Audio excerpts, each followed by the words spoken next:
හරි.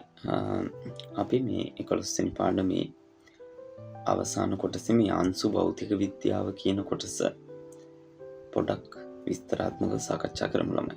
හරි. right. එතකොට මේ මොකද්ද මේ අංශු භෞතික විද්‍යාව කියන්නේ කියන එක ඉස්සලම් බලලා ඉමු. බලන්න මේ ළමයි දැන් ඉස්සර ඉඳන්ම මිනිස්සුන්ට තිබ්බ ප්‍රශ්නේ. මිනිස්සුන්ට කියන්නේ අපි ඉස්සර හඳුනන දාර්ශනිකයෝ කියලා. ඒ මිනිස්සු හිතනවානේ ඇයි මේවා මෙහෙම වෙන්නේ. අන්න එහෙම හිතද්දී එයාලා බැලුවා මේ පදාර්ථය මේ විශ්වය හැදිලා තියෙන්නේ මොනවයින්ද? මේ අපිට පේන දේවල් හැදිලා තියෙන්නේ මොනවයින්ද? අන්න එහෙම හොයාගෙන යද්දී මිනිස්සුන්ට හම්බ වෙලා තිබ්බ මූලිකාංශුව කියන්නේ එයා තව දුරටත් වෙන් කරන්න බෑ කියන අදහස. එයාලට ඒ කාලේ ඉස්සෙල්ලම හම්බ වෙලා තිබුණ එක තමයි මේ පරමාණුව කියන එක. ඉතින් පරමාණුව කියන එක මූලිකාංශුව කියලා හිතාගෙන ඉඳිද්දී ඊට පස්සේ කාලෙක නෑ පරමාණුවත් තවත් කොටස් වලට බෙදෙනවා. ඒක ඇතුලේ මෙන්න මේ වගේ ව්‍යුහයක් තියෙනවා කියන එක පසු කාලෙම හොයාගන්නවා. ඒක ලොකු කාලයක් පැවතීගෙන තිබුණා. ඒ කියන්නේ මේ වගේ මේ ඔයාලට පේනවා වගේ න්‍යෂ්ටියක් වටේ ඉලෙක්ට්‍රෝන කැරකිමින් ඉන්නවා. න්‍යෂ්ටිය ඇතුලේ ප්‍රෝටෝන නියුට්‍රෝන කියන දේවල් දෙක තියෙනවා කියන එක තේරුම් ගත්තා. ඒවා පොදුවේ අපි නියුක්ලියෝන කියලා හඳුන්වනවා. හරි. එතකොට දැන් එහෙනම් එයාලා අන්තිමට හිතාගෙන හිටියේ මේ මූලික පදාර්ථයේ මූලික අවස්ථාව මෙන්න මේ වගේ න්‍යෂ්ටියක් වටා ඉලෙක්ට්‍රෝන කැරකිමින් තියෙන අවස්ථාව කියන එක. හරි. ඊට පස්සේ ඒකිනුත් නොනවති දැන් සමහර විද්‍යාත්මක කරුණු පහදන්න ගියාම ඊටත් එහා මේවා තව කොටස් වලට වෙන්න ඕනි කියන එක ගණිතය ඇසුරෙන් සහ විද්‍යාව ඇසුරෙන් සමහර අවස්ථාවලදී විද්‍යාඥයන්ට පෙනී ගියා. ඒ ඔස්සේ තවත් මේක පිළිබඳ හොයන්න පටන් ගද්දී මෙයාලා දැක්ක දෙයක් තමයි ළමයි. මේ විදිහට මේ 20 වෙනි සියවසේ ඒ කියන්නේ 1950න් පස්සේ තවත් මූලිකාංශු ටිකක් තියෙනවා. මේවා අපි හිතන් හිටපු ඒවා නෙවෙයි මූලිකාංශු කියන එක විද්‍යාඥයන්ට තේරුම් ගියා. හරි. එතකොට ඒ පිළිබඳව ගොඩක් දේවල් හොයාගන්න ඉවහල් වෙච්ච කාරණේ පිළිබඳවත් අපි පොඩ්ඩක් මතක් කරගමු. දැන් මොකක් හරි ව්‍යුහයක් අඳුරගන්න නම් ඒවා හඳුනාගන්න කුඩාම ඇහැට පේන්නේ නැති දේවල් හඳුනාගැනීමේ ප්‍රධාන ක්‍රමය තමයි මේ විවර්තන රටා කියන එක. එතකොට ළමයි මේ විදිහට දන්නවා තරංග විවර්තනය කියන්නේ මොකක්ද කියන එක. එතකොට තරංග වාදයේ අංශු වාදයේ කියන ඒවා මේ විදිහට සාකච්ඡා කරලා තියෙන්නේ අපි. එතකොට ඒවට අනුව මොකක් හරි වස්තුවක් හොඳින් නිරීක්ෂණය වෙන්න නම් ඉතා කුඩා තරංගායමයක් සහිත තරංග ඒ හරහා යන්න ඕන. එතකොට දැන් ඩී බ්‍රොග්ලි කල්පිතයට අනුව ඉතා කුඩා තරංගායාමයක් හදන්න නම් ඒ අංශු ජාතියක හරි අංශු වල ගම්ම්‍යතාවය ගොඩක් ඉහළ වෙන්න ඕන. මේ වගේ ගම්ම්‍යතාවය ගොඩක් ඉහළ වෙද්දී තරංගායාමය අපිට ගොඩක් අඩු කරගන්න පුළුවන්. ඒ අනුව අපිට අවශ්‍ය නම් ළමයි මොකක් හරි කුඩා අංශු අඳුරගන්න අපිට අධික ගම්ම්‍යතාවයක් තියෙන අංශු හදන්න ඕන. ඉතින් ඒ සඳහා ගම්ම්‍යතාවයක් වැඩි කරගන්න නම් අපිට තෝරාගත් අංශුවක ප්‍රවේගය වැඩි කිරීම තමයි ලේසිමනේ. එතකොට සැහැල්ලු අංශුවක් අපිට වේගය වැඩි කිරීම ඉතාම පහසුයි. ඉතින් ගොඩක් වෙලාවට මේවට ඉලෙක්ට්‍රෝන වල විවර්තන රටා බලනවා. නමුත් මේ ඉලෙක්ට්‍රෝනය කියන එක නම් අපි ලොකු ප්‍රවේගයකට පත් කරන්න ඕන. ඉතින් ඒ සඳහා අපිට යාව තෝරණය කරන්න පුළුවන්. ඒ සඳහා අපිට මෙයාලගේ මේ වගේ විද්‍යුත් ශේෂ්ත්‍රයකට ලක් කරමින් එයාලව තෝරණය කරන්න පුළුවන්. හරි. එතකොට මෙතෙන්දි මම පොඩ්ඩක් කියන්න ඕනේ. දැන් තියරි දරුවෝ කවදාවත් දැන් මේක නෝට් එකක් ලියලා නැත්තම් ඔයාලා හොඳම වැඩේ දැන් මේ අඩුම තරමේ මම මේ ස්ලයිඩ් වල පෙන්නන ටිකවත් ඔයාලා පොඩ්ඩක් සටහන් පොතක ටිකක් ලියන්න. මොකද මේවා නිකම්ම අහන්න ඉඳලා බලාගෙන හිටිය කියලා මතක හිටින්නේ නැහැ. ඉඳ ඔයාලට පුළුවන් මම දැන් පෙන්නපු ඒවා ඒ තැන්වලදී පොඩ්ඩක් වීඩියෝ එක නවත්තලා ඒක සටහනට එකතු කරගන්න. මහා ලොකු නෝට් එකක් නැහැ, පොඩි ටිකක් තියෙන්නේ. ඒ ටික ඔයාලා ලියන එක වඩා හොඳයි. හරි රයිට්. නැවත මම එනවා. දැන් මේ ඩී බ්‍රොග්ලිගේ කල්පිතය අනුව දරුවෝ මේ විදිහට අපිට ලැම්ඩා සමාන h වෙදීම p නිසා ඉහළ ගම්මිතාවයකට පත් කරගන්න පුළුවන්. හරි. ඒ සඳහා භාවිතා කරන ඒවා තමයි අංශු තොරක කියන්නේ. එතකොට අංශු තොරක තමයි ඔයාලට මේ මන් රූපේ පෙන්නලා තියෙන්නේ. දැන් මේ අංශු තොරකයක ප්‍රධාන වශයෙන් තියෙන්නේ මොනවද කියලා තේරුම් ගන්න. විද්‍යුත් ක්ෂේත්‍රයක් සහ චුම්බක ක්ෂේත්‍රයක් තමයි දරුවෝ මේ ඇතුලේ තියෙන්නේ. දැන් මොකද දැන් ඉලෙක්ට්‍රෝනයන් ලොකු ප්‍රවේගයකට ත්වරණය කරන්න නම් ලොකු ප්‍රදේශයක් අවශ්‍යයි. ගොඩාක් දිග අවශ්‍ය වෙනවනේ. එතකොට ඒ සඳහා යන ඒ ඉඩ ප්‍රමාණය අවම කරගන්න පුළුවන් අපිට චුම්බක ක්ෂේත්‍රයක් පාවිච්චි කරලා. මොකද චුම්බක ක්ෂේත්‍රයෙන් පුළුවන් ඉලෙක්ට්‍රෝනයක් වෘත්තාකාර මාර්ගයක ගමන් කරවන්න. ඒක අපි මේ විදිහ කතා කරලා තියෙන්නේ. එතකොට එහෙම යන ගමන් අතරමඟදී අපිට පුළුවන් මේකෙදි විද්‍යුත් ක්ෂේත්‍ර තැන් කීපයකදී හදලා එයාව ක්ෂේත්‍රයක් කරා යවලා ත්වරණය කරන්න. අන්න එහෙම ත්වරණයකට ලක් කරන අවස්ථාවක් තමයි මේ ඔයාලට මෙන්න මේක ඇතුලේ මෙන්න මෙහෙම පෙන්නන්නේ. එතකොට අධික ප්‍රවේගයකට ලක් කරලා ඊට පස්සේ අපි ලොකු ප්‍රවේගයක් සහිත ඉලෙක්ට්‍රෝනයක් මේකින් එළියට ගන්න අවස්ථාවක් අපිට හදාගන්න පුළුවන්. ඉතින් එතකොට මෙතන ඔයාලට පෙන්නලා තියෙනවා මේ විදිහට බලන්න කියලා තියෙනවා. ඔයාලා ලියා ගන්නවා නම් ඔයාලට ඒකත් හොඳ නිසා මම කියවන්න. මෙසේ ඉතා ඉහළ ගම්මිතාවයක් ඇති අංශු ත්වරණය කිරීමට අංශු ත්වරක යොදාගෙන අංශු ත්වරකයක් තුලදී ඉලෙක්ට්‍රෝන ප්‍රෝටෝන වැනි ආරෝපිත අංශු විද්‍යුත් හා චුම්බක ක්ෂේත්‍ර යොදාගෙන ඉහළ ගම්මිතාවයක් දක්වා ත්වරණය කර එම අංශු එකිනෙක සමග හෝ හයිඩ්‍රජන් හා ඩියුටීරියම් වැනි සැහැල්ලු න්‍යෂ්ටි සමග සංඝට්ටනය වීමට සලස්වනු ලැබේ. මෙහිදී ඇතිවන ප්‍රතිඵල අනාවරණය කර ගැනීම සඳහා අනාවරක යොදාගෙන. එතකොට මෙතන වැදගත් කරුණු දෙකක් තව කියලා තියෙනවා. ටෙරා ඉලෙක්ට්‍රෝන වෝල්ට් දක්වා අංශු තොරක ත්වරණය කළ හැකි අංශු තොරක වර්තමානයේ භාවිතයේ ඇත පවතිනවා. අධිශක්ති අංශුවල ස්වභාවික ප්‍රභවය වන්නේ අන්තරීක්ෂ කිරණ කොස්මික් රේස් කියලා කියන ඒවා. හරි. එතකොට ඒ විදිහට අපිට අධිශක්ති අංශු ගොඩනගා ගන්න පුළුවන්. හරි. රයිට්. ඊළඟට අපි නැවත බලමු. දැන් මිනිස්සුන්ට තිබ්බ ලොකුම ප්‍රශ්නේ තමයි මේ විශ්වය හැදිලා තියෙන්නේ මොනවද? එතකොට ප්‍රධාන වශයෙන් බැලුවම විශ්වය ගොඩනැගිලා තියෙන්නේ පදාර්ථය හා ශක්තිය. එතකොට ශක්තිය කියන එක සහ පදාර්ථය කියන එක අපි වෙන් කරාට ඇත්තටම මේක අපිට මේ පදාර්ථයම කියලා කියන්න පුළුවන්. මොකද අපි ශක්තිය ස්කන්ධයක් ලෙසත් ස්කන්ධයේ ශක්තියක් ලෙසත් දකිනවා. හරි. ඒක අපි අයින්ස්ටයින්ගේ සමීකරණ E = mc වර්ගයට අනුව. රයිට්. අපි මෙතෙන්දී ඒ දෙක බෙදාගෙන කතා කරගත්තොත් දරුවෝ අපිට ඇහැට පේන ශක්ති වර්ග ශක්තිය කියලා ඇහැට පේන පදාර්ථ තියෙනවනේ. ඒවා අපි පදාර්ථය කියන්නේ අර ගස් වැල් වාහන ග්‍රහලෝක සත්තු ඒ හැමදේම අපි පදාර්ථය කියලා හිතුවොත් ඒකේ මූලික අංශුව පරමාණු කියලා තමයි හිතාගෙන හිටියේ. එතකොට නමුත් දැන් මෙන්න මේ දියුණුවත් එක්ක ඒ කියන්නේ මේ විදිහට අපි විවර්තන රටාව උපයෝගී කරගෙන කුඩා අංශු වලට යෑමේ හැකියාවත් එක්ක අන්න එතනින් එහා තව අංශු තියෙනවා කියන එක මිනිස්සුන්ට තේරුණා. ඒක තමයි ළමයි දැන් මෙතන මම ඔයාලට දාලා තියෙනවා පේනවා ඉති මෙන්න මේ රූපේ. දැන් බලන්න ඉස්සෙල්ලම පදාර්ථය කියන එක මිනිස්සු මේ විදිහට කොහොමද කුඩා අංශු වලට වෙන් කරගෙන ගියේ. ඊට පස්සේ මේ විදිහට ඇටම්ස් කියන්නේ පරමාණු දක්වා ආවා. එතකොට එයාලා අවසානයේ ඊට පස්සේ තාගෙන ඉදී නෑ පරමාණු ඇතුලේ තියෙන්නේ මෙන්න මේ විදිහට නියුක්ලියෝන සහ ඒවට කරගෙන ඉලෙක්ට්‍රෝන. නියුක්ලියෝන කියන්නේ ප්‍රෝටෝන සහ නියුට්‍රෝන කියන දෙකටම. නමුත් එතනින් නැවතුන්නේ නෑ. එතනින් පස්සේ අඳුරගෙන තියෙනවා දැන් මේ විවර්තන රටා උපයෝගී කරගෙන නෑ මේ ප්‍රෝටෝන නියුට්‍රෝන කියන්නේ මූලික අංශු නෙවෙයි. ප්‍රෝටෝන නියුට්‍රෝන කියන්නේ මූලික අංශු නෙවෙයි. හරි. දැන් මෙතන කියවෙන්නේ ඉලෙක්ට්‍රෝන. මේ වෙනකන් දියුණු විද්‍යාවට අනුව ඉලෙක්ට්‍රෝන කියන එක මූලික අංශුවක් තවමත්. ඉතින් අපි දන්නේ ඉදිරිය කොහොම වෙයිද කියලා.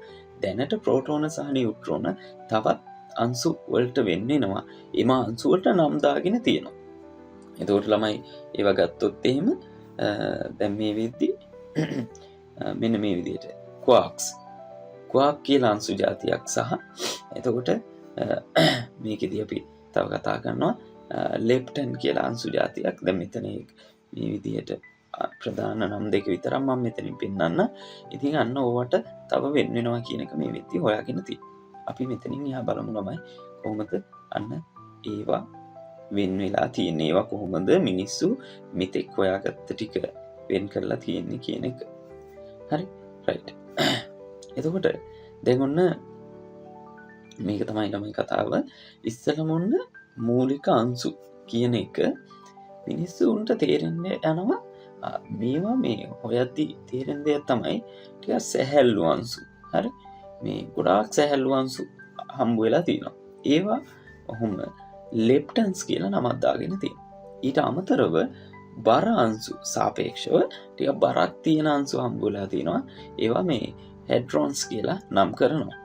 ඉතින් මේක ඊට පස්සේ යාලා මේ බර ඇති අංශු තව පරීක්ෂා කරද්දී බලද්දී තමයි හම්බ වෙන්නේ ටිකක් එතන කුලක දෙකකට වෙන් කරන්න පුළුවන් අංශු දෙවර්ගයක් හම්බ වෙලා තිනවා. ටිකක් බර ඇති අංශු සහ මධ්‍ය බර ඇති අංශු. ඉතින් මේ ගොඩක්ම සාපේක්ෂව බරම අංශු ටික බැරියෝන්ස් කියලා නම් කරනවා. හරි ඒ වගේම තමයි අර ලෙප්ටන්ස් නැත්තම් සැහැල්ලු අංශු වලට වඩා බර වැඩි. නමුත් ওই බැරියෝන කියන කුලකයට වඩා අඩු කට්ටිය මීසෝන් කියලා නම් කරනවා. ඉතින් එහෙම අංශු දෙවර්ගයක් හම්බ වෙලා තියෙනවා. හරි ඒ බර ඇති අංශු වල පොදු නම තමයි හෙඩ්‍රෝන්ස් කියලා මුලදී භාවිතා කරේ. නමුත් ඒකත් ඒ විදිහට කුලක දෙකකට වෙන් වුණා. නමුත් මේ බැරියන්ස් සහ මීසෝන්ස් කියන දෙක නැවත මෙයාලා පරීක්ෂණ කරගෙන යද්දි දකින්න දේ තමයි ඒක හැදිලා තියෙන තව අංශු జాතියක් තියෙනවා. ඒව හැදිලා තියෙන්නේ මෙන්න මේ ක්වාක් කියන ඒවා.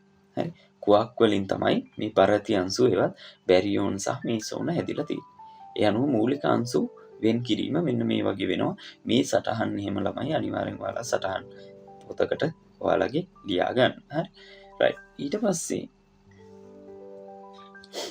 දැන් ඔන්න වර්තමානයේ මම අර කිව්වා වගේ මිනිස්සු දැන් අංශු භෞතික විද්‍යාව අනුව වෙන් කරගෙන තියෙනවානේ. මෙන්න මේ විදිහට ක්වාක්ස් කියලා જાතියක් සහ ලෙප්ටන්ස් කියලා જાතියන්නේ අන්තිමට ඇවිල්ලා තියෙන්නේ. එතකොට මේ වෙනකන් දියුණු විද්‍යාවේ මෙන්න මෙහෙම තමයි තියෙන්නේ. වර්තමානයේ මිනිසුන් දන්නා විද්‍යාවට අනුව ඒ කියන්නේ අංශු භෞතික විද්‍යාව කියලා හඳුන්වන එකට අනුව විශ්වයේ තියෙන්නේ ප්‍රධාන පදාර්ථය හැදිලා ඇත්තේ ලෙප්ටන් පවුල සහ ක්වාක් පවුල කියන පවුල් දෙකකින්. ඉතින් පවුල් දෙක කියලා අපි මෙම හඳුන්වනවා මේක අධ්‍යයනයේ පහසු වෙන්න. හරි මෙම අංශු වල ප්‍රතිලෙප්ටෝන ප්‍රතික්වාක් යනුවෙන් ප්‍රතිඅංශුද තිබේ. ප්‍රතිඅංශු මගින් ප්‍රතිපදාර්ථ සෑදිය හැකියි. ඔන්න දැන් පොඩ අලුත් දෙයක් තියෙනවා ළමයි. අපි මේ පදාර්ථය කියලා හඳුන්වන දේවල් තියෙනවානේ. එතකොට මේ හැම පදාර්ථයකම ප්‍රතිපදාර්ථය කියලා එකක් තියෙනවා. මේ ප්‍රතිපදාර්ථවල තියෙන ලක්ෂණ මොනවද කියලා අපි කතා කරමු. ඒ අනුව හැම පදාර්ථයකටම ප්‍රතිපදාර්ථයක් තියෙන නිසා මේ ලෙප්ටෝන කියලා අපි හඳුන්වන කුලකයට ප්‍රතිලෙප්ටෝන කියලා අංශු ටිකක් තියෙනවා.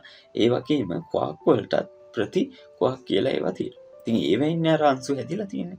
එතකොට අර අංශු කියලා අපි හඳුන්වන ඒවාට ප්‍රතිඅංශු තියෙනවා. හරි.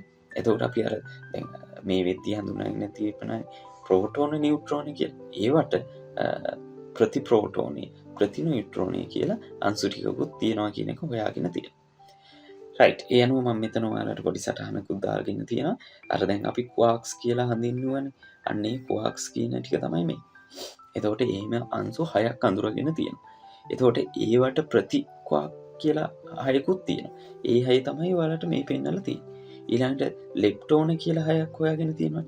ඒ 6 තමයි මේ තියෙන්නේ. එතකොට ප්‍රතිලෙප්ටෝන 6 තමයි මේ තියෙන්නේ. අපි මේවා ගැන සවිස්තරාත්මකව අපේ A-level මට්ටමට අවශ්‍ය කරුණු ටික මෙතනින් එහාට කතා කරමු. හරි. දැන් බලන්න ඒ අංශු ගැන කතා කරන්න ඕනි වෙන පොඩි අර්ථ දක්වන්න තියෙන භෞතික රාශි ටිකක් ඉස්සෙල්ලාම අපි කතා කරලා ඉමු ළමයි. එකක් තමයි මෙන්න මේ සාපේක්ෂ ආරෝපණය කියලා කියන්නේ. දැන් මේ ආරෝපණය ගත්තම ඉතා කුඩායි. අපි මෙතෙක් දන්න ගොඩක් කුඩා ආරෝපණයක් ලෙස අපි ඉලෙක්ට්‍රෝන ආරෝපණය හඳුන්වනවා. ඔයාලා දන්නවනේ ඉලෙක්ට්‍රෝන ආරෝපණය 1.6යි 10 කූලෝම් කියලානේ අපි හඳුන්වන්නේ. එතකොට හැබැයි මේක ඍණාරෝපණයක් කියලානේ අපි අර්ථ දක්වන්න තියෙන්නේ.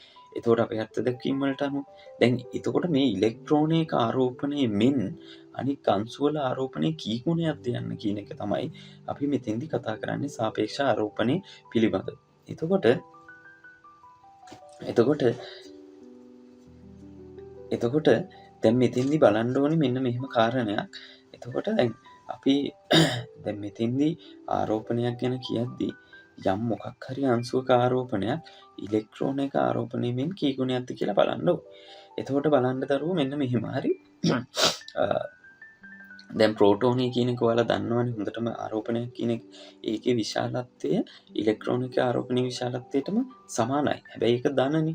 ඒ හින්දා එයාගේ ප්‍රෝටෝන එක මේ සාපේක්ෂ ආරෝපණය අපි ධන එකයි කියලා තමයි ඔහොම කියන්නේ. හරි. එතකොට මේ විදිහට. හරි. එතකොට ඉලෙක්ට්‍රෝන ආරෝපණය ගත්තොත් ඉතින් ඉලෙක්ට්‍රෝන ආරෝපණය වෙන්නේ ගුණය කොහොමද? හැබැයි ඒක ඍණ එකක් වෙනවා. ওই විදිහට අපිට පුළුවන් ඇලුමිනියම් වගේ ඇලුමිනියම් අයනයක් ගත්තොත් එයාගේ ධන 3යි, ඔක්සිජන් අයනයක් ගත්තොත් ඒකේ ඍණ 2යි. ඒ වගේ තමයි මේ සාපේක්ෂ ආරෝපණය ඉදිරිපත් කරන්නේ. හරි. ඊළඟට අපි බලමු. ඊළඟට අපි අර ප්‍රතිපදාර්ථ කියලා කතා කරපු ඒවා ගැන පොඩි විස්තරයක් බලමු. හරි. දැන් මොකද්ද මේ ප්‍රතිපදාර්ථ කියන්නේ? සෑම පදාර්ථ අංශුවකටම ප්‍රතිපදාර්ථ අංශුවක් තියෙනවා කියන එක හොයාගෙන තියෙනවා. එතකොට ඒවේ තියෙන මේ ලක්ෂණ තමයි ළමයි ඒවා ස්කන්ධයෙන් සමානයි. හරි. ඒ වගේම ආරෝපණවල විශාලත්වයෙන් සමානයි. ඒ වගේම ආරෝපණවල ලකුණු ප්‍රතිවිරුද්ධයි. ඒ කියන්නේ අන්න එතන ඉස්සලම ආරෝපණවල විශාලත්ව සමානයි, ස්කන්ධ සමානයි. නමුත් ආරෝපණවල ලකුණු ප්‍රතිවිරුද්ධයි. ඒ වගේම භ්‍රමණ දිශා ප්‍රතිවිරුද්ධයි. ඒ කියන්නේ එකක් වාමාවර්තව කැරකෙනවා නම් අනික දක්ෂිනාවර්තව කැරකෙනවා. හරි. ඒ වගේ අදහසක්. right. එතකොට මේ වෙද්දී ඔයාලට මම හොයාගෙන තියෙන හිම ප්‍රතිපදාර්ථ රූපේ පෙන්නනවා. මේ තියෙන පදාර්ථයේ හයිඩ්‍රජන් එක. එතකොට ඒකේ ඇතුලේ ප්‍රෝටෝනයක් අවට ඉලෙක්ට්‍රෝනයක් ඔය විදිහට තියෙනවා. ඒ වගේම ප්‍රතිපදාර්ථ ගත්තම ඒකේ මේ විදිහට ඇතුලේ න්‍යෂ්ටිය හරි ඍණ විදිහට එතකොට එළිය ධන විදිහටත් තියෙනවා. ඉතින් ඒක තමයි ඒකේ අදහස. එතකොට ඊළඟට අපි මේ අංශු කතා කරන්න ගියාම මේ ප්‍රතිපදාර්ථ අංශු පෙන්න ගන්න සංකේතයක් එපෑනේ. ඉතින් මේ සංකේතයේ විදිහට භාවිත කරන්නේ බා සංකේතය. ඒ කියන්නේ අපි අර සංකේතය ලියලා ඊට උඩින් පොඩි ඉරක් අඳිනවා. එතකොට දැන් අපි ඒකේ උදාහරණයක් මේ විදිහට බලමු දරුවෝ. දැන් ප්‍රෝටෝනේ කියන අංශුව බැලුවම මෙන්න මේ ප්‍රෝටෝනේ ප්‍රතිපදාර්ථ අංශුව වෙන්නේ ප්‍රතිප්‍රෝටෝනේ. එතකොට ප්‍රෝටෝනේ අපි කැපිටල් P අකුරෙන් පෙන්නනවානේ. ඒකේ එතකොට ප්‍රතිපදාර්ථ අංශුව පෙන්නන්නේ මේ විදිහට ඉරක් ගහලා. එතකොට ප්‍රෝටෝන් කියනවා අනිකට අපි ඇන්ටි ප්‍රෝටෝන් කියලා කියනවා. ඒ විදිහට මේ විදිහට නියුට්‍රෝනේ කියන එකට ප්‍රතිපදාර්ථ අංශුව වන්නේ ප්‍රතිනියුට්‍රෝනේ. එතකොට ඒක මේ සංකේතවත් කරන්නේ මේ විදිහට බා සංකේතයක් දාලා. හරි. දැන් මෙතෙන්දිත් අපි තව පොඩ්ඩක් අඳුරගත යුතු දේවල් තියෙනවා. ඒක තමයි ගොඩක් වෙලාට භාවිත කරද්දී සමහර තැන්වලදී සමහර ප්‍රතිපදාර්ථ අංශු වලට අපි හැම එකටම මේ ඉස්සරහට ඇන්ටි කියලා නම ඇන්ටි නියුට්‍රෝන් ඇන්ටි ප්‍රෝටෝන් කියලා නම දාම නෙවෙයි. ඒකට වෙන විශේෂ නම් පාවිච්චි කරන අවස්ථාවක් තියෙනවා. එතකොට දැන් එහෙම විශේෂ අවස්ථාවක් තමයි මේ ඉලෙක්ට්‍රෝනේ. තමයි දැන් ඉලෙක්ට්‍රෝනේ ප්‍රතිපදාර්ථ අංශුව. එතකොට ඒකේ අර ඇන්ටි ඉලෙක්ට්‍රෝන නෙවෙයි. ඒකට දාගෙන තියෙන නම තමයි පොසිට්‍රෝනේ. එතකොට සාමාන්‍යයෙන් සංකේතවත් කරද්දිත් අපි අර බාකින් සංකේතේ භාවිතා නොකර මේ විදිහට දැන් ඉලෙක්ට්‍රෝනේ ප්‍රතිපදාර්ථ අංශුව E බා කියලා භාවිතා කරනවා අඩුයි. අපි භාවිතා කරන්නේ ඉලෙක්ට්‍රෝනේ ප්‍රතිපදාර්ථ අංශුව විදිහට මේ විදිහට බීටා ප්ලස් කියලා. ඉතින් මේ ඉලෙක්ට්‍රෝනේ බීටා මයිනස් කියලා පෙන්නනවා. ඒකට හේතුව ඔයාලා දන්නවා අධි ශක්තිය ඒක භාවිතා කරලා මේ බීටා මයිනස් බීටා ප්ලස් කියලා පෙන්වන අවස්ථාවක් තියෙනවා. නමුත් දැන් මම අර අංශු වල පෙන්වන්න යද්දී ඉලෙක්ට්‍රෝනේට මම ඊබාම භාවිතා කරනවා. ඒක අපේ පහසුවට කරන්නේ. සාමාන්‍යයෙන් ඒකට අපි මේ විදිහට පොසිට්‍රෝනේ බීටා ප්ලස් තමයි භාවිතා කරන්න කියන එක ඔයාලා මතක තියාගන්න. හරි. ළමයි මේ ටිකේම ඔයාලා අනිවාර්යෙන් සටහන් එකතු කරගන්න. right. අපි ඊළඟට යමු මෙන්න මේ කුලකයේ තියෙන දේවල් මොනවද කියලා බලන්න. right. මෙතෙන්දි ළමයි මේ වෙද්දි ලෙප්ටෝන 6ක් හොයාගෙන තියෙනවා. එතකොට මම මේ ලෙප්ටෝන 6 දැන් මෙතන ඔයාලට දාලා දෙන්න හදන්නේ. හැබැයි මේ දාන පිළිවෙලක් තියෙනවා. එතකොට ඔයාලත් මේ විදිහට කල්පනාවෙන් ඒ ටික පිළිවෙලට පෙළ ගස්ස ගන්න ඕනේ. එතකොට තමයි ඔයාලට ඒකේ තියෙන ගති ලක්ෂණ මතක තියෙන්නේ. එතකොට ළමයි ලෙප්ටෝන කියන දේ ප්‍රධාන වශයෙන් පරම්පරා 3ක්. හරි. ප්‍රධාන වශයෙන් පරම්පරා 3ක් මේ වෙද්දි හොයාගෙන තියෙනවා. එතකොට ඒක අපි මේ විදිහට පළවෙනි පරම්පරාව තමයි මේකට දාන්නේ, දෙවෙනි පරම්පරාව තමයි මේකට දාන්නේ, තුන්වෙනි පරම්පරාව තමයි මේකට දාන්නේ. එතකොට පළවෙනි පරම්පරාව, දෙවෙනි පරම්පරාව සහ තුන්වෙනි පරම්පරාව ලෙස මේ විදිහට පිළිවෙලට නම් කරලා තියෙන්නේ මොකක් අනුවද කියන එක වැදගත්. ළමයි මේ කොටුවල මේ පිරවීම කරන්නේ සෑම විටම මෙන්න මේ පැත්තට ස්කන්ධේ වැඩි වෙන පිළිවෙලට. ඒ කියන්නේ පළමු පරම්පරාවට වඩා මේ දෙවෙනි පරම්පරාවේ ස්කන්ධේ වැඩි. ඊටත් වඩා තුන්වෙනි පරම්පරාවේ ස්කන්ධේ වැඩි කියන එක ඔයාලා මතක තියාගන්න. හරි. රයිට්. එතකොට අපිට පුළුවන් දැන් මේ පළවෙනි පරම්පරාවට අනුව මූලිකවම හොයාගෙන තියෙන ලෙප්ටන් එක තමයි ළමයි අපි කවුරුත් දන්න ඉලෙක්ට්‍රෝනය. හරි. ඒක ඔයාලා ලියාගන්න පුළුවන් මෙහෙම ඉලෙක්ට්‍රෝන. ඉලෙක්ට්‍රෝනය තමයි පළවෙනි පරම්පරාවට අදාළ අංශුව. ඊළඟ එක තමයි මෙන්න මේ මියෝන්. හරි. මියෝන් කියන අංශුව. මියෝන්. ඊළඟ තුන්වෙනි පරම්පරාව විදිහට ලෙප්ටන් වල හොයාගෙන තියෙන්නේ මෙන්න මේ ටව් කියන මූලික අංශුව. හරි. ටව් කියන මූලික අංශුව. එතකොට මේ තුන් දෙනාගේ මේ මම ලිව්වේ ස්කන්ධය වැඩි වෙන පිළිවෙල. ඒ කියන්නේ ඉලෙක්ට්‍රෝනයට වඩා මියෝන් එක බරයි, මියෝන් එකට වඩා ටව් එක බරයි. හරි. එතකොට සාපේක්ෂ ආරෝපණයත් අපිට මෙතෙන්දී වැදගත්. ළමයි මේ තුන් දෙනාගේම සාපේක්ෂ ආරෝපණය වෙන්නේ ඍණ 1යි. එතකොට ඔයාලට මතක තියාගන්න අවශ්‍ය ලේසි. නේ? ඉලෙක්ට්‍රෝනේ අපි කොහොමද දන්නවනේ ඍණ 1යි කියන එක. එතකොට ඒ අනුව මියෝන් සහ ටව් කියන දෙන්නත් එකම සාපේක්ෂ ආරෝපණයක් තමයි තියෙන කියන එක තේරුම් ගන්න. ඊළඟට මෙතන මේ ලෙප්ටෝන වල තව තුන් දෙනෙක් හොයාගෙන තියෙනවා. ඒවට අපි හඳුන්වනවා නියුට්‍රෝන කියලා. ඒ කියන්නේ මෙතන මේ තියෙන්නේ මෙන්න මේ විදිහට මේකට තමයි ඉලෙක්ට්‍රෝන නියුට්‍රෝන කියලා කියන්නේ. හරි. එතකොට ඒක අපිට මේ විදිහට මම නියුට්‍රෝන කියන එක දාලා පෙන්නන්න. නියුට්‍රිනෝ. හරි. ඊළඟට මියෝන් නියුට්‍රිනෝ. හරි. මියෝන් නියුට්‍රිනෝ. මේ විදිහට මියෝන් කියන සංකේතය යටින් ලියලා තමයි සංකේතවත් කරන්නේ. එතකොට අපිට ඒක ලියන්න පුළුවන් මියෝන් නියුට්‍රිනෝ කියන එක. ඒ වගේම ඊළඟට ටව් නියුට්‍රිනෝ. එතකොට ටව් නියුට්‍රිනෝ කියන එක තමයි ඊළඟ අංශු. එතකොට මෙන්න මේ වගේ අර සාපේක්ෂ ආරෝපණය කීයද කියන එක අපි බලන්න ඕනේ. එතකොට මේකෙදී තමයි සාපේක්ෂ ආරෝපණය බිඳුව. ඒ කියන්නේ මේ තුන් දෙනාට ආරෝපණයක් නැහැ. අර තුන් දෙනාට ඍණ 1 ආරෝපණයක් තියෙනවා. මේ 6 තමයි ලෙප්ටෝන 6 ලෙස මේ වෙද්දි හොයාගෙන තියෙන්නේ. හරි. අපි යන් ඊළඟට ප්‍රතිලෙප්ටෝන 6 මොනවද බලන්න. ඒ කියන්නේ මම කියවනේ අර පදාර්ථයේ ප්‍රතිපදාර්ථය තියෙනවා කියලා. ඒ වගේ ඔය ලෙප්ටන් 6ට ප්‍රතිලෙප්ටන් 6ක් තියෙනවා කියන එක හොයාගෙන තියෙනවා. එතකොට ඒවයි මේ විදිහට පරම්පරාව එක පළවෙනි පරම්පරාව, දෙවෙනි පරම්පරාව සහ තුන්වෙනි පරම්පරාව ලෙස නම් කරන්න පුළුවන්. එතකොට මෙන්න මේ ඉලෙක්ට්‍රෝනයට අදාළ ප්‍රති අංශුව තමයි පොසිට්‍රෝන් කියලා තමයි අපි කියන්නේ.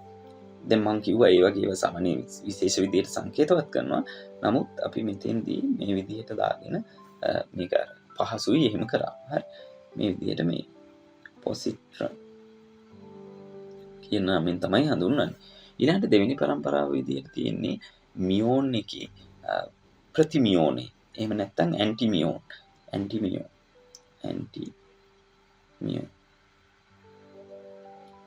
ඇන්ටිමියෝන් කියන එක ඔයාලට මෙන්න මේ විදිහට නිරූපණය කරන්න පුළුවන්. ඊළඟ එක තමයි ඇන්ටි ටව් කියන එක. ටව් එකේ මේ විදිහට බා සංකේතයක් දානවා ඇන්ටි ටව්. එතකොට ළමයි මේ සාපේක්ෂ ආරෝපණය අනිවාර්යෙන් ළමයට තර්කයෙන්ම ගන්න පුළුවන්. මේ ප්‍රතිඅංශු ගැනනේ කියන්නේ. අර සෙට් එකම ඍණ 1. එහෙනම් මේ ටික ධන 1 කියන එක. ඊළඟට අපි අර කතා කර නියුට්‍රිනෝ ටිකටත් ප්‍රති අංශු ටික තියෙනවා. ඒ අනුව අපිට ලියන්න පුළුවන්. දැන් අපි කතා කරේ ඉලෙක්ට්‍රෝන නියුට්‍රිනෝනේ. එතකොට මෙතන අපිට හම්බ වෙනවා ඉලෙක්ට්‍රෝන ඇන්ටි නියුට්‍රිනෝ කියන එක. එතකොට ඒක අපි නිරූපණය කරන්න පුළුවන් මෙහෙම. බා කියන එක දාලා. හරි. ඉලෙක්ට්‍රෝන ඇන්ටි නියුට්‍රිනෝ. ඒ වගේම ඊළඟට මියෝන් නියුට්‍රිනෝනේ අපි ළඟ තිබ්බේ. මේ වගේ මියෝන් නියුට්‍රිනෝ. එතකොට මේ තියෙන්නේ ප්‍රතිමියෝන් නියුට්‍රිනෝ. ඒ කියන්නේ මියෝන් ඇන්ටි නියුට්‍රිනෝ. ඒ වගේම ඊළඟට ටව් නියුට්‍රිනෝ. හරි. ටව් නියුට්‍රිනෝ මේ තියෙන්නේ ප්‍රති ටව් නියුට්‍රිනෝ. හරි. එතකොට අපි ඒක ටව් ඇන්ටි නියුට්‍රිනෝ කියලා කියනවා. අන්න ඒ කට්ටියගේ තමයි ආරෝපණය සාපේක්ෂ ආරෝපණය බිඳුව. ආරෝපණයක් නැති කට්ටිය. අර කලින් වගේ. හරි. එතකොට ළමයි මෙන්න මේ ලෙප්ටෝන 6 සහ ප්‍රතිලෙප්ටෝන 6 පිළිබඳව ඔයාලා දැනගෙන ඉන්න ඕනි මේ පිළිවෙල සහ එයාලගේ සාපේක්ෂ ආරෝපණය. ඒ ටික අපි එළවලු මට්ටමට ඇති. රයිට්. අපි ඊළඟට බලමු. කුවක් 6ක් හොයාගෙන තියෙනවනේ. අර බරති පැත්තට අදාළව ඒ කුවක් 6 බලමු. එතකොට කුවක් වල ළමයි ඒකෙත් මේ ආකාරයට පරම්පරා 3කට තමයි මේක පෙන්වන්නේ. එතකොට මේක මේ විදිහට පෙළගස්සලා තියෙන්නේ ස්කන්ධය වැඩි වෙන්න. හරි. ඒක හැම වෙලාවෙම මතක තියාගන්න. එතකොට මේ කුවක් 6 තමයි ළමයි පළවෙනි එක අප් කුවක් එක. අප් කියලා හඳුන්වනවා. ඊළඟ එක මේ චාම්. ඊළඟ එක තමයි ටොප්. එතකොට ළමයි මෙන්න මේ විදිහට කුවක් සෙට් එකේ පළවෙනි තුන අප් චාම් ටොප් විදිහට එනවා. එතකොට ඒ වගේ සාපේක්ෂ ආරෝපණය ධන 3න් 2යි මේ විදිහට. හරි. ඉතින් මේක ඔයාලා අනිවාර්යෙන් දැනගෙන ඉන්න ඕනේ ওই පිළිවෙලත් සාපේක්ෂ ආරෝපණය. හරි. ස්කන්ධය අර කිව්ව විදිහට කවුද වැඩි කවුද අඩු කියලා විතරක් මතක තියාගන්න. එතකොට ඊළඟ සෙට් එකේ එන කුවක් තුන තමයි down. ඊළඟට strange. ඊළඟට bottom. එතකොට මෙන්න මේ කුවක් තුනට අදාළව සාපේක්ෂ ආරෝපණය වෙලා තියෙන ළමයි ඍණ 3න් 1යි. ඍණ 3න් 1යි. හරි. එතකොට ඉලෙක්ට්‍රෝන එක ආරෝපණයෙන් 3න් 1යි. ඒ වගේම ඍණ. එතකොට මේ විදිහට ඔයාලා කුවක් අප් චාම් ටොප් සහ ඩවුන් ස්ට්‍රේන්ජ් බොටම් විදිහට දැනගෙන ඉන්න ඕනේ. සහ ඒවැ සාපේක්ෂ ආරෝපණය බලා ගන්න ළමයි. හරි. ඉතින් මෙන්න මේවටත් මේ විදිහට ප්‍රති ක්වාක්ස් තියෙනවා. එතකොට ළමයි ඒකත් අපි පරම්පරාව පිළිවෙලට මේ විදිහට නම් කරගමු.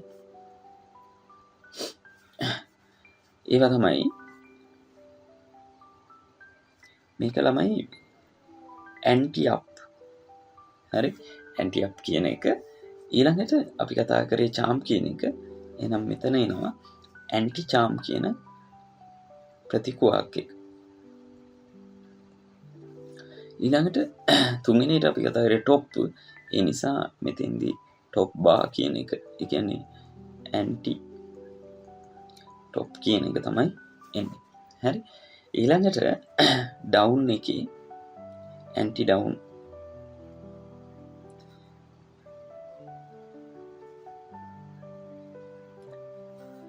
ප්‍රතිකුවක් එක. ඊළඟට ඔයාලට තියෙනවා ඇන්ටි ස්ට්‍රේන්ජ් එක. ඇන්ටි ස්ට්‍රේන්ජ් එක සහ ඇන්ටි බොටම් එක.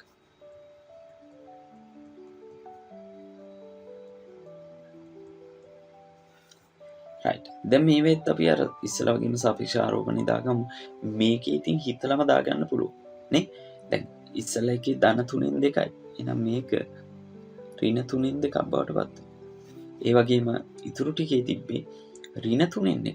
එහෙනම් මේ ටිකට එන්නේ ධන 3න් 1 කියන එක තේරුම් ගන්න. ඉතින් ඔන්න ඔය විදිහට තමයි ළමයි අංශු එතන කුවක්. හරි. මේ වෙනකම් අපි කතා කරපු දේවල් වලට අනුව ඔයාලට තේරෙනවා පදාර්ථය ප්‍රධාන අංශු කුලක දෙකකින් අංශු 12කින් තමයි හැදිලා තියෙන්නේ. ලෙප්ටෝන 6යි කුවක් 6යි. හරි. එතකොට ලෙප්ටෝන 6 අපිට මේ විදිහට දැන් පුරව ගන්න පුළුවන් වෙන්න ඕනි. අර පරම්පරා ටික මේ විදිහට 1 2 සහ 3 විදිහට ඔයාලා දන්නවා. එතකොට ඒවැ තියෙන අංශු ගත්තොත් පළවෙනි එක තමයි අපි මේ ලෙප්ටෝන 6 ගැන කතා කරන්න යන්නේ. ඉලෙක්ට්‍රෝනේ, ඊට පස්සේ මියෝන්, ඊළඟට ටව්. හරි. එතකොට මේවේ තියෙනවා ඉලෙක්ට්‍රෝන නියුට්‍රිනෝ, මියෝන් නියුට්‍රිනෝ සහ ටව් නියුට්‍රිනෝ. මෙන්න මේ 6 තමයි ලෙප්ටෝන 6. හරි. ඊළඟට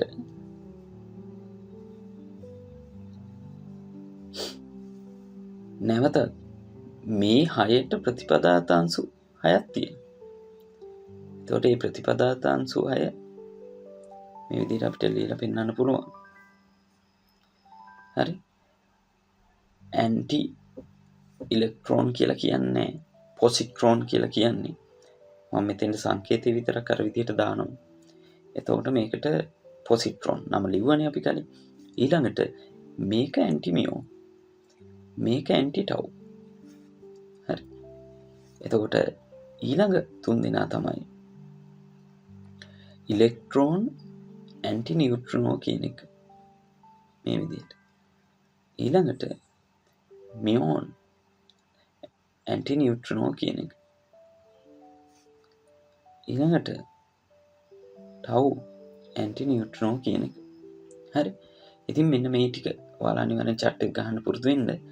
ඔය අපි ආරෝපණයත් ඔහොමම දාගෙන යන්නේ. ඔයාලා මේ chart එක අනිවාර්යෙන් පොතට දාගන්න ඕනේ. මෙයාලගේ සාපේක්ෂ ආරෝපණය ඍණ 1යි. මෙයාලගේ බිඳුවයි. මෙයාලගේ ධන 1යි.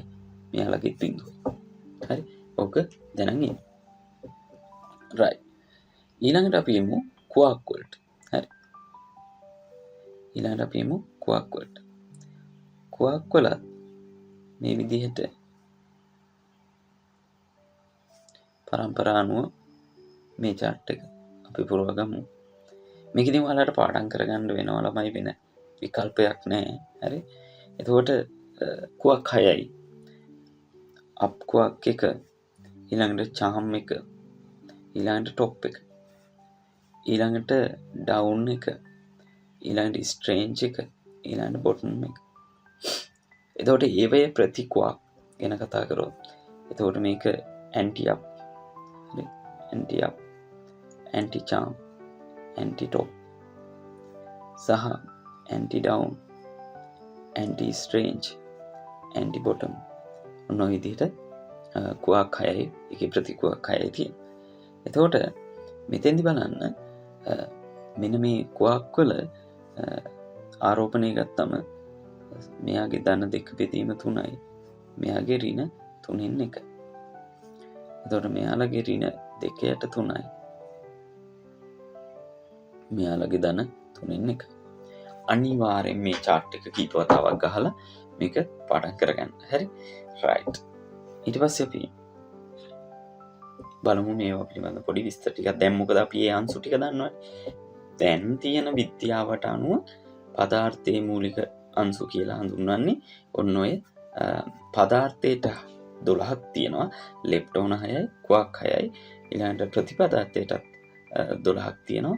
ප්‍රතිලෙප්ටෝන 6යි, ප්‍රතික්වාක් 6යි. හරි. මම හිතනවා සාරාංශය පැහැදිලි ඇති කියන. හරි. අපි මේවා පිළිබඳ පොඩ්ඩක් කතා කරමු. ළමයි ලෙප්ටෝන හා ක්වාක් වලට ව්‍යුහයක් නැහැ. තිබවත් තව ඒ කියන්නේ තවදුරටත් සරල කර නොහැකි බවත් ඒවා මූලික අංශු ලෙස හැඳින්වෙනවා. ඉතින් ඒ හින්දානේ අනිවාර්යෙන් මූලික අංශු කියලා නමක් දාන්නේ. නැත්නම් මූලික අංශු කියලා නමක් දාන්න බෑනේ ළමයි. හරි. මූලික අංශු කියන්නේ තවදුරටත් වෙන් කරගන්න බැරි නිසා තමයි. හරි. right. ඊට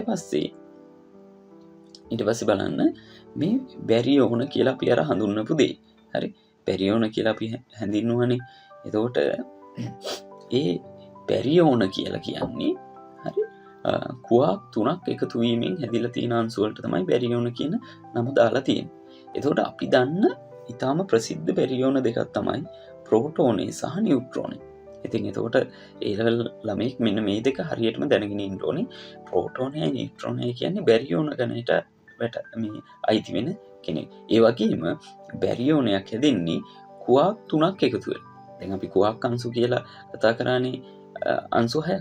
ඒකේ ඕනම 3ක් එකතු වෙලා හැදෙන ඒවා තමයි මේ බැරියෝන කියලා කියන්නේ. එතකොට ඔයාලට මම මෙතන පෙන්නලා තියෙනවා ප්‍රෝටෝනයක් කොහොමද හැදෙන්නේ සහ නියුට්‍රෝනයක් කොහොමද හැදෙන්නේ. තව එහෙම බැරියෝන ගොඩක් තියෙනවා. ඉතින් අපිට මේ වෙලාවේදී අවශ්‍ය ටික විතරයිනේ අපි කතා කරන්නේ නේ. ඒ හින්දා ඒ ලෙවල් වල මම මෙතනින් එහා ප්‍රෝටෝනය නියුට්‍රෝනය ගැන විතරයි පොඩ්ඩක් කතා කරන්න යන්නේ. හරි අපි ඒ ගැන පොඩ්ඩක් බලමු ළමයි. එතකොට දැන් ප්‍රෝටෝනේ ගත්තොත් අර කුවක් වල අප් කුවක් දෙකක් සහ ඩවුන් කුවක් එකක් සම්බන්ධ වෙලා තමයි ප්‍රෝටෝනයක් හැදිලා තියෙන්නේ. මෙන්න මේ වගේ. හරි මේ වගේ.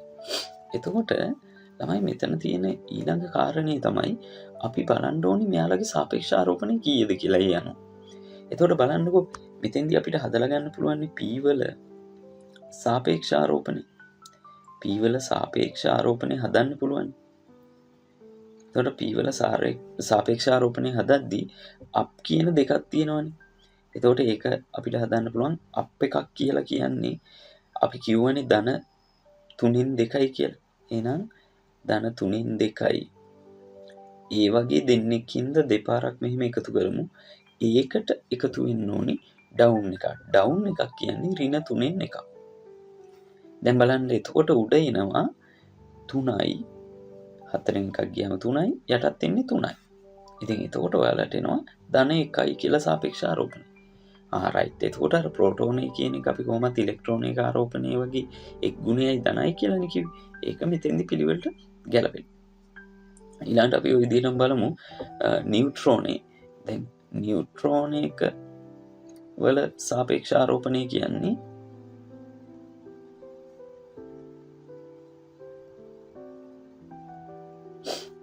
මේ විදිහට හදන්න පුළුවන් අප් එකයි ඩවුන් දෙකයි. අප් එකක් කියලා කියන්නේ ධන 2යට 3යි. එතකොට ඩවුන් එකක් කියන්නේ ඍණ 3න් 1යි. ඍණ 3න් 1යි. එතකොට මේ ටික එකතු කරලා ගත්තම බිඳුවයි. රයිට් අපි දන්නවා නියුට්‍රෝනයට ආරෝපණයක් නැහැ කියලා. ඒකත් මේකෙදි ගැලපෙනවා. රයිට්. ඊළඟට ළමයි අර හෙඩ්‍රොන්ස් වල මධ්‍ය බැරති අංශු තිබ්බනේ. මීසෝන්ස්. ඒ ගැන පොඩ්ඩක් අපි දැනගෙන විතරක් ඉමු. මේක ගැන ලොකුවට අහන්න නැති වෙයි. නමුත් අපි පොඩ්ඩක් දැනගෙන ඉමු. හරි. බලන්න මේසෝන වල ස්කන්ධයේ ලෙප්ටෝන හා බැරියෝන වල ස්කන්ධ අතර අගයක් ගනී. ඒකනේ මධ්‍යවර්ති අංශු කියන්නේ. ඊළඟ ෆයි මේසෝනේ හෙවත් පයෝනය, කේ මේසෝනේ හෙවත් කෙයෝනය මේසෝන කාණ්ඩයට අයත් අංශු දෙකකි. එහෙම අංශු තියෙනවා සාමාන්‍යයෙන් මේ මේසෝනේ සහ කෙයෝනේ කියන්නේ ටිකක් ප්‍රසිද්ධ මේ මේසෝන දෙකක්. හරි. එතකොට සෑම විටම කුවක් එකක් හා ප්‍රතිකුවක් එකක් සම්බන්ධ වීමෙන් මෙසෝනයක් සෑදේ. මෙසෝනයක් සෑදී ඇති කුවක් හා ප්‍රතිකුවක් එක බවටද ප්‍රතිකුවක් එක කුවක් එක බවටද පත් හැර වූ විට ප්‍රතිමේසෝනය ලබා ගත හැකිය. හරි.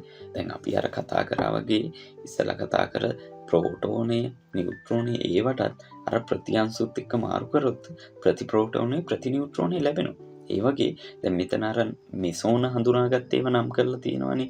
සමහර ප්‍රසිද්ධ ඒවා මෙසෝන් සහ කෙයෝන්ස් කියලා.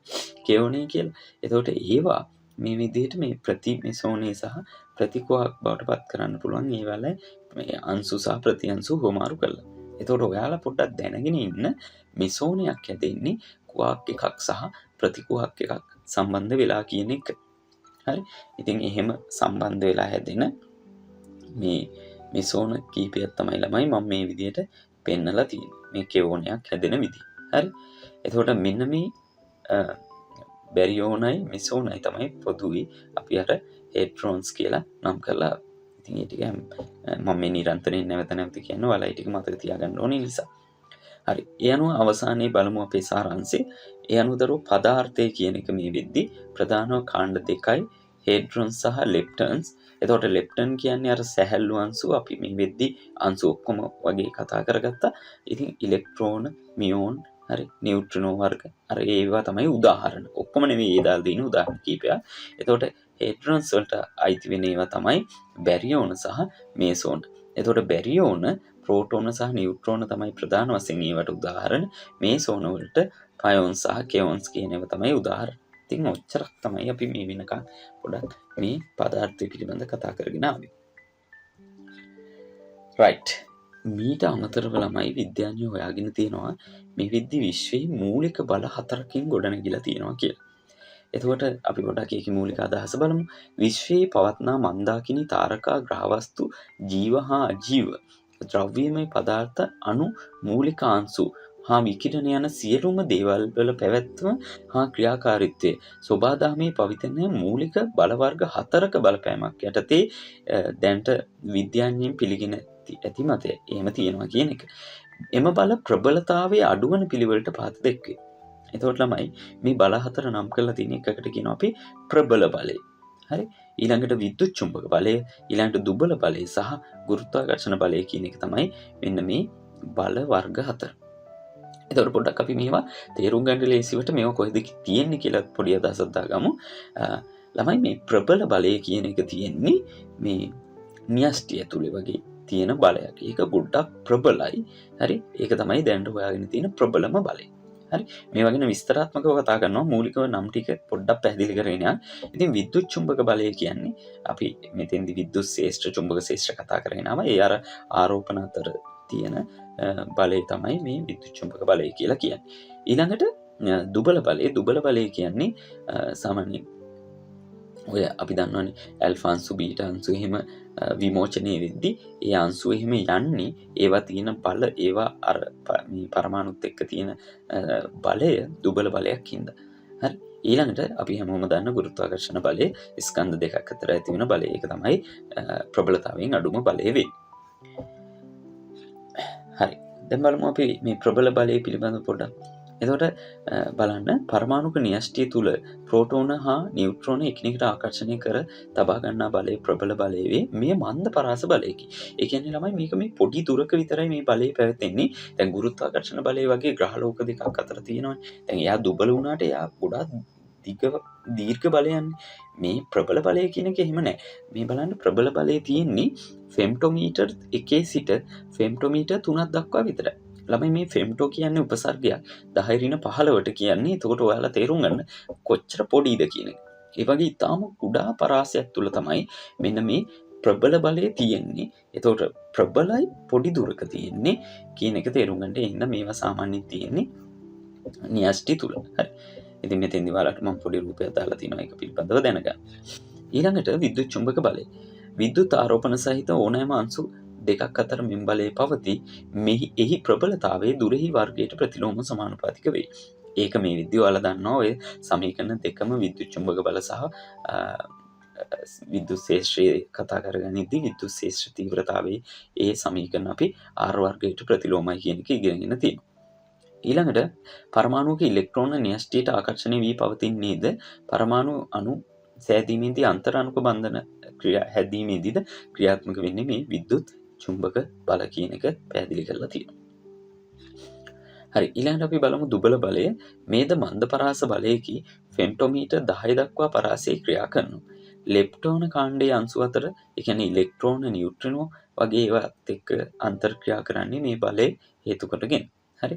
ඉතින් ඒ හින්දා තමයි අර දැන් ඉලෙක්ට්‍රෝන අතර එහෙම මේ වගේ දුබල බලයක් තියෙන හින්දා තමයි අපිට ඒවා පහසුවෙන්ම වෙන් කරන්න පුළුවන්. හැබැයි අපිට න්‍යෂ්ටිය ඇතුලේ තියෙන නියුට්‍රෝන ප්‍රෝටෝන එහෙම පහසුවෙන් වෙන් කරන්න බෑ. හරි. ඒකයි වෙනස. හරි. ඊළඟට ළමයි ගුරුත්වාකර්ෂණ බලය. මෙය ස්කන්ධයක් සහිත ඕනෑම අංශු දෙකක් අතර ඇතිවන ආකර්ෂණ බලයකි. ග්‍රහ වස්තු තාරකා මන්දාකිනි වගේ ඒවා අතර මූලික වශයෙන් තියෙනවා. ඉතින් ඔයාලට ගුරුත්වාකර්ෂණ බලය ගොඩක් හුරු බලයක්. හරි. ළමයි ඉතින් අංශු භෞතික විද්‍යාව පිළිබඳව ඒකට සාකච්ඡා කරගෙන ආපු ඒවා ඒ ලෙවල් මට්ටමේ අපි දැනගන්න ඕනේ ඔන්න ඔය ටික විතරයි. එතකොට මෙතනින් එහා ඔයාලා කරන්න ඕනේ විශේෂයෙන් මේ නෝට් එක ලියපු නැති දරුවෙක් ඉන්නවනේ ඔයාලට මේ වීඩියෝ ඒ අදාළ තැන්වලදී නවත්තලා මේ සටහන ඔයාලා අනිවාර්යයෙන් ලියන්න. ප්‍රධාන වශයෙන් අර කිව්ව ටේබල් 4 ගහලා ඒවේ සාපේක්ෂ ආරෝපණය සහ ස්කන්ධය කොයි පැත්තටද වැඩි වෙන්නේ කාගෙද වැඩි කියන අදහස අරගෙන ඉන්න. එතකොට ඔයාලට මෙතෙක් ආපු පාස් පේපර් ටිකකුත් මම කරන්න බලාපොරොත්තු වෙනවා මෙතන ඉඳන්. එතකොට මේ ප්‍රශ්න කියවද්දිත් තේරෙයි තමන් මොනවද මතක තියාගන්න ඕනි කියන එක. හරි. අපි බලමු මේකෙන් මේ ඇවිල්ලා තියෙන ගැටලු මොනවද කියලා. ඉස්සල්ලාම ළමයි මේකෙන් ඇවිල්ලා තියෙනවා මේ 2019 අවුරුද්දේ 2019 අවුරුද්දේ 4 වෙනි ප්‍රශ්නය. හරි. බලන්න ඒකේ අපෙන් අහන්නේ අංශු භෞතික විද්‍යාවේ සොයාගෙන ඇති සාක්ෂි අනුව පදාර්ථයේ සෑදී ඇති දැන් අහන්නේ පදාර්ථය මුළු පදාර්ථ ප්‍රතිපදාර්ථ ඔක්කොම නෙවෙයි. එතකොට පදාර්ථය හැදිලා තියෙනවා ඔයාලා දන්නවා කුවක් 6යි ලෙප්ටන 6යි කියන එක. ඒ අනුව මේ වගේ එකකට ඉතින් ඔයාලට එන්නේ 5 වෙනි උත්තරේ. හරි. රයිට්. අපි ඊළඟ ගැටලුව බලමු. බලන්න ඊළඟ ගැටලුවේ ඔයාලගෙන් අහන්නේ 2021 8 වෙනි එකට ආපු එක. හරි. එතෙන්දී අහන්නේ බලන්න ඩවුන් කුවක් එක ගැන ඔයාලගෙන් අහන්නේ. ඩවුන් කුවක් එකේ ආරෝපණය කොහොමද? මූලික ඉලෙක්ට්‍රෝනය කියලා දීලා තියෙනවා. එතකොට ඔයාලා දන්නවා ඉලෙක්ට්‍රෝනය ආරෝපණය වගේ ඍණ 3න් එකක් තමයි මේ ඩවුන් එක. එහෙනම් 3 වෙනි උත්තරේ තමයි එන්නේ. හරි. රයිට්. ඊළඟට 2022 7 වෙනි ප්‍රශ්නේ විදියට ආවා. ඒකෙදි අහන්නේ ඇන්ටි අප් එක. හරි. ඇන්ටි අප් කියන එකේ ආරෝපණය කීයද කියන එක. එතකොට ඔයාලා ඒකත් මේ විදිය අර ඔයාලගේ සටහනේ තියෙනවා. ඉතින් දන්නවා ඍණ දෙක බෙදීම 3ක් තමයි ඉලෙක්ට්‍රෝනේ වගේ ඇන්ටි අප් එකක් වෙන්නේ. හරි. රයිට්. ඊළඟට 2023 8 වෙනි ගැටලුවටත් මේක ඇවිල්ලා තියෙනවා. බලන්න 2023 8 වෙනි එක අහන්නේ නියුට්‍රෝනයක කුවක් සංයුතය වන්නේ මොකක්ද කියන එක.